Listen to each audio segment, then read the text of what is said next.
Well, in today's episode of the Maharashtra's Mahabharat is Devendra Fadnavis taking the battle to Delhi. The former Maharashtra Chief Minister has made a big allegation.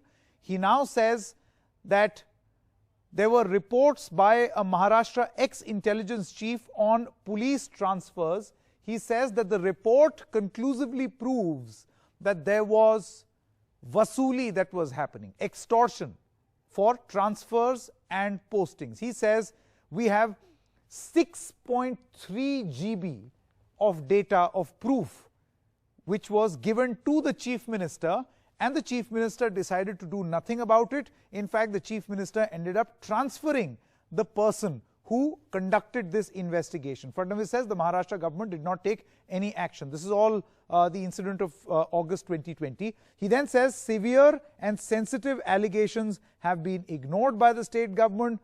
NCP has hit right back, where they say that the issue has been orchestrated. In fact, they're also saying that there was a situation where the report was false. Transfers recommended by the police board, many of the transfers that were recommended or allegedly were because of this vasuli, never happened. This is the claim of the NCP. I spoke to former Maharashtra minister and a very influential and prominent name as far as Maharashtra BJP is concerned, Mr. Sudhir Mungantiwar, and this is what he had to say. मैं अब स्वागत करना चाहता हूं सुधीर मुंगंतीवार जी का। Senior BJP leader हैं और former minister of finance government of Maharashtra. हम उनके पास वापस जाएंगे।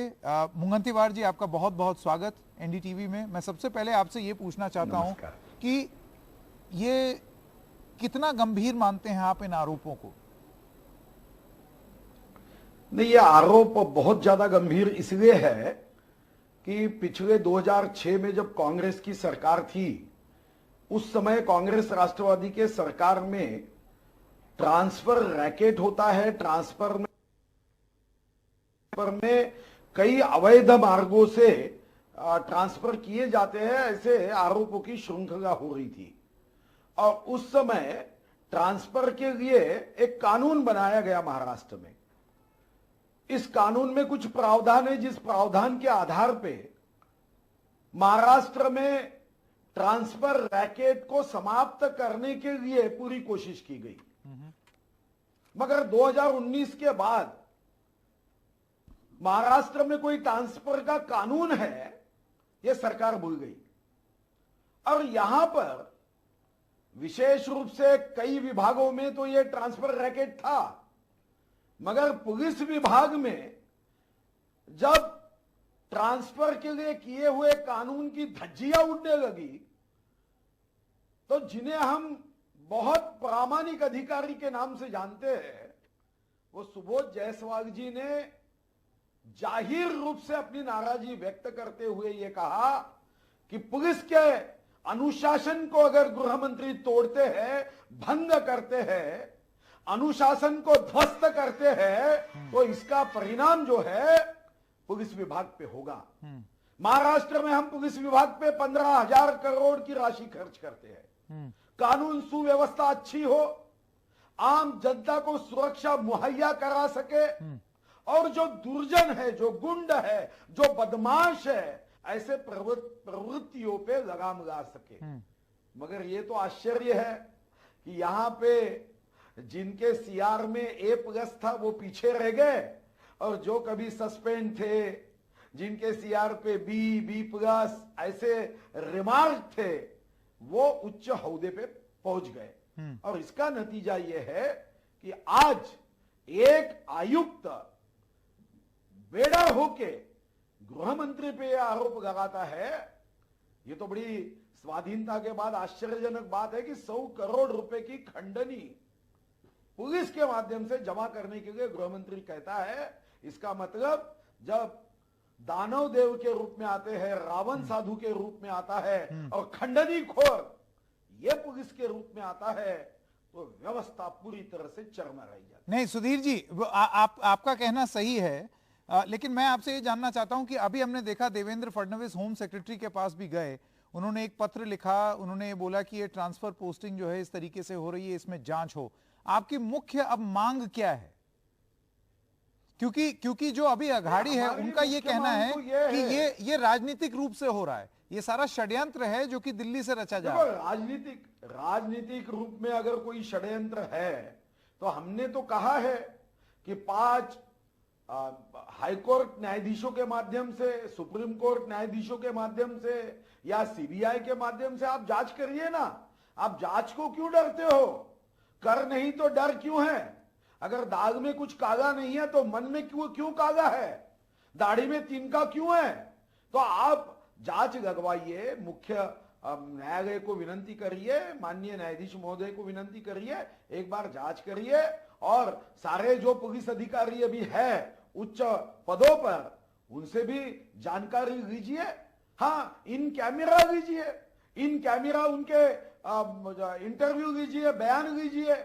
मगर ये बात तो करनी होगी कि अगर गृह मंत्री पे अगर इतना गंभीर आरोप होता है तो हमारे देश की तो यही परंपरा रही है, और यह आरोप कोई पुलिस कांस्टेबल ने नहीं किया, कोई राजनीतिक पार्टी के कार्यकर्ता ने नहीं किया, कोई राजनीतिक पार्टी के नेता ने नहीं किया। ये आरोप मुंबई के पुलिस कमिश्नर ने किया है, इसलिए गंभीर होता है। अगर कोई वार्ड का कोई राजनीतिक अध्यक्ष करता और बिना एविडेंस के करता तो मैं समझ सकता हूं, मगर यहां पे आयुक्त सुप्रीम कोर्ट में जाकर ये कह रहे हैं कि आप वो जो सीसीटीवी के फुटेज है वो जांच करिए।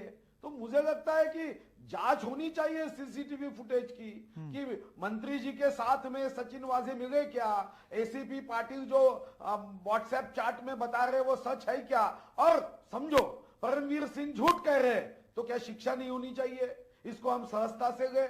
अगर परमवीर सिंह की बात में झूठ है, असत्य है, उनकी नहीं, मुझे सुधीर जी ये बताइए कि आपकी मेन अभी कंसर्न क्या है? आप ऐसे लग रहा है जैसे कि एक के बाद एक बहुत सारी चीजें आती चली जा रही हैं। एक जिलेटिन स्टिक वाला मामला हुआ, उसके बाद चंदा उगाही वाला मामला हुआ, उसके बाद एक असाधारण रूप से हुई मृत्यु का मामला हुआ, एक्सटॉर्शन रैकेट हुआ, और अब ट्रांसफर पोस्टिंग। मुझे आप ये बताइए कि अभी कुछ और भी एक्सपोज करने वाले हैं क्या आप लोग?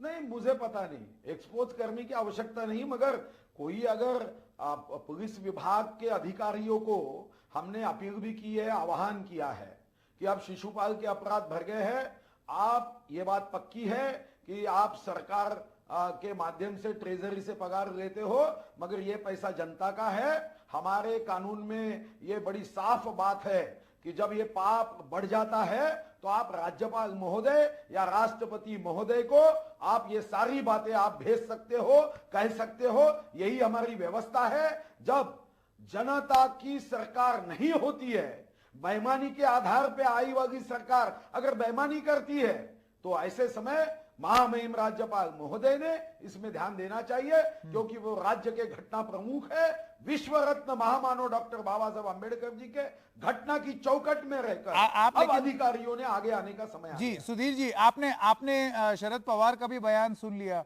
उनको जब वो बताया गया कि अनिल देशमुख को जब वो डिफेंड कर रहे थे, उनको दिखाया गया कि वो तो प्रेस कॉन्फ्रेंस कर रहे थे, प्लेन में उड़ रहे थे, वो सारी चीजें उनको बताई गई। लेकिन जो पोजीशन ली है अघाड़ी ने, आपको लगता है कि वो जो आप चाहते हैं वो आपको नहीं मिलेगा? देखो, हम कुछ नहीं चाहते, हम जनता का हित चाहते हैं। आपको भी पता है कि 2019 में महाराष्ट्र की जनता ने भारतीय जनता पार्टी और स्वर्गीय श्रद्धेय बाला साहेब ठाकरे जी के शिवसेना को यहाँ पे मत रूपी आशीर्वाद देकर 161 विधानसभा, वो हमें मालूम है सुधीर जी। इसीलिए अघाड़ी आरोप लगा रही है कि आप जानबूझ के कर रहे हैं। जो आपने बिहार में किया था, कि उसमें नीतीश कुमार आरजेडी के साथ थे, लेकिन उसके बाद नीतीश कुमार आपकी पार्टी के साथ आ गए, वैसा ही अब कुछ महाराष्ट्र में तो नहीं हो रहा है? देखो, ऐसा कुछ नहीं हो रहा, और हमारे सत्ता की कोई लालसा इस कारण नहीं है, और सत्ता के लिए हम ऐसे कोई काम नहीं करेंगे। देखो, सत्ता के लिए नहीं, हम सत्य के लिए काम करने वाले लोग हैं, और अभी इतने वर्षों तक सत्ता के बाहर रहे, मगर आपने विशेषता देखी होगी, ये पार्टी की यही विशेषता रही है। पर पथ का अंतिम लक्ष्य नहीं है, सिंहासन पर चढ़ते जाना, सब समाजों को साथ लिए हमको है आगे बढ़ना, ये भारतीय जनता पार्टी के हर कार्यकर्ता की सोच रहती है। इसलिए जैसे शरद पवार साहब ने कई पार्टियां तोड़ दी, कभी कांग्रेस में रहे, आज भी अपन 1999 की उनकी प्रेस कॉन्फ्रेंस वीडियो रिकॉर्ड निकाल लीजिए, कांग्रेस के बारे में उनकी क्या सोच थी। या आप शिवसेना के श्रद्धेय बाला साहब ठाकरे जी ने बड़े साफ रूप से कहा था कि मेरा कोई शिव सैनिक कांग्रेस के सामने घुटने नहीं टेकेगा, ऐसे अभद्र शब्दों का इस्तेमाल किया था। नहीं, ऐसे तो बीजेपी भी शिवसेना को अपना नेचुरल एलाय बुलाती थी कि हमारे सबसे पुराने दोस्त है, लेकिन वो दोस्ती टूट गई ना। नेता लोग पिछली बार क्या बात बोलते हैं उसके हिसाब से अगर देखा जाए तो फिर नहीं, स्वर्गीय श्रद्धेय हिंदू हृदय सम्राट बाला साहब ठाकरे जी के शिवसेना के साथ हमारी दोस्ती 30 वर्ष रही है, जो मेरे ख्याल से देश में सबसे बड़ा एक समविचारी पार्टियों का अलायंस रहा है। मगर अब उनके मन में अगर कोई बेईमानी का बीज डाल दे तो उसे तो भारतीय जनता पार्टी कुछ नहीं कर सकती। ये आगे क्या रूप लेगा मुंगन तिवारी जी, मैं अगर आपसे ये जानना चाहूं, भारतीय जनता पार्टी क्या प्लान कर रही है? देखो आगे क्या रूप लेगा ये मुझे पता नहीं। मुझे ये विश्वास है कि हमारे संविधान में एक शक्ति है, हमारे संविधान में एक ताकत है। सच कुछ वर्ष तक, कुछ दिनों तक, कुछ महीनों तक परेशान हो सकता है, पराजित नहीं। वैसे ही हमारे संविधान को कुछ तकलीफ कुछ दिनों तक हो सकती है, मगर संविधान विजयी होगा। आपको लगता है कि प्रावधानों के तहत आपको लगता है कि एक के बाद एक जो ये मामले सामने आ रहे हैं, मेरा आखिरी सवाल, ये भयंकर रूप से शर्मसार कर रहे हैं महाराष्ट्र की सरकार को, और इस पर एक निष्पक्ष जांच होनी जरूरी है, जो कि अनिल देशमुख के रहते हुए नहीं हो सकती। महाराष्ट्र की सरकार को भी शर्मसार करने वाले हैं, छत्रपति शिवाजी महाराज के विचारों को भी शर्मसार करने वाले हैं, और ये विश्व रत्न महामानव डॉक्टर बाबा साहब अम्बेडकर जी के घटना का अनादर करने वाले भी है। ये बातें बड़े गंभीर है, और आप जानते हो, आपने कई बार आपके ही चैनल के माध्यम से बताया कि आतंकवाद और दहशतवाद वही बड़ा होता है जहां भ्रष्टाचार बढ़ जाता है, और ये विश्व का अनुभव है। अगर महाराष्ट्र में इसके पहले शहीद हेमंत करकरे हो, कामठे हो, कई शहीदों ने अपने प्राणों की आहुति देकर महाराष्ट्र में आतंकवाद और दहशतवाद का मुकाबला किया था। अगर हम आतंकवाद और दहशतवाद के वृक्ष को बढ़ाने के लिए भ्रष्टाचार की भूमि को अगर मजबूत बनाएंगे तो मैं समझता हूं ये बहुत बड़ी गलती होगी, और ये महाराष्ट्र की जनता ऐसे लोगों को कभी क्षमा नहीं कर पाएगी। ठीक है, सुधीर मुंगन तिवारी जी, आपका एनडीटीवी से बात करने के लिए बहुत बहुत शुक्रिया।